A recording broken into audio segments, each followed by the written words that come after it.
Hey y'all, today we're making walnut meat.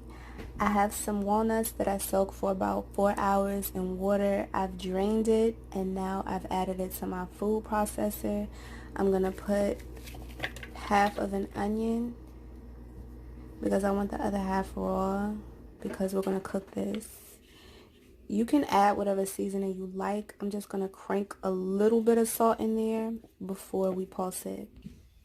You want it to have a certain texture, so you don't want to turn it up too high. You just want to kind of pulse it until it gets to the consistency you desire.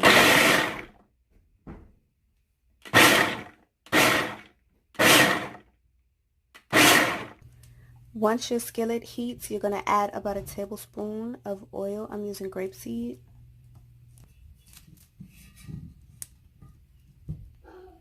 This is the consistency I have. Now you're going to add it to your skillet and let it cook.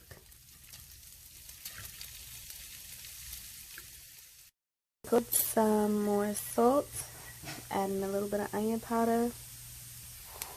Let it brown. And now that that's cooked down, I'm going to add the other half of the raw onion and 1 clove of garlic. I didn't have any, but you can get fancy with this. Like, you can add green pepper. You can add other things to this and use this as a substitute for ground turkey or ground beef. Depending on what you're making, you could add some.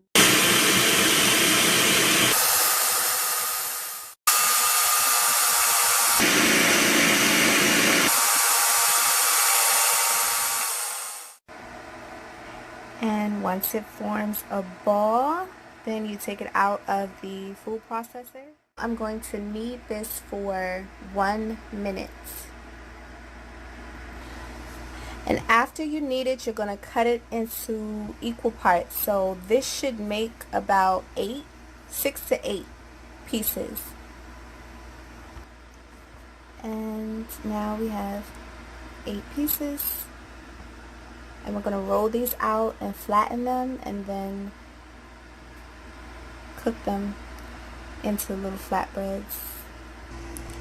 If you want them to be perfectly round, then you would take these, roll them into a ball, and then roll it out, like roll in each direction and try to make it more even, but I don't really care.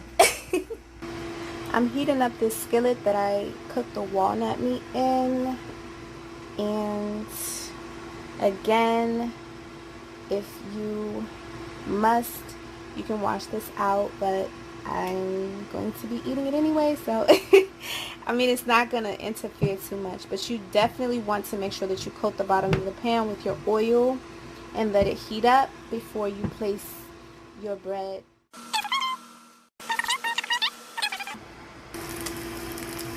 Here's one side.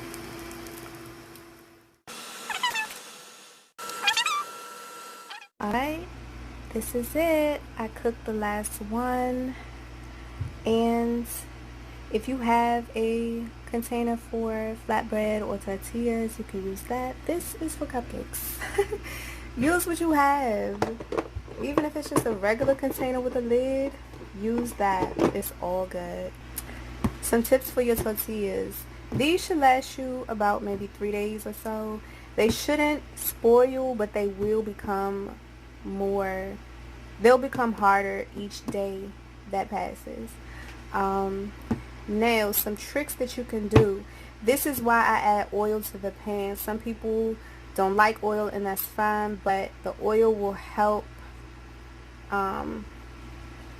keep your tortillas from drying out over time, and that's while you're cooking them.